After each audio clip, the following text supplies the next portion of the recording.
Hey there, welcome back to our channel. Today, I'll be showing you how to edit your Wix website specifically for mobile devices. So let us get started. First, go to your Wix website and access the left side menu. Under the Site and Apps section, tap on Website to begin editing your website.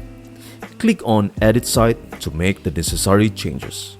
To switch to the mobile view, simply click on the mobile icon located in the top toolbar.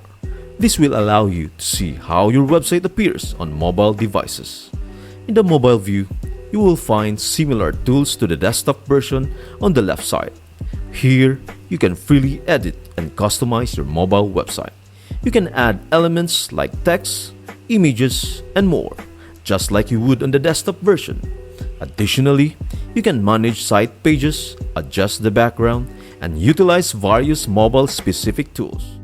There's also an option to hide certain pages if you don't want them to appear on the mobile version of your website.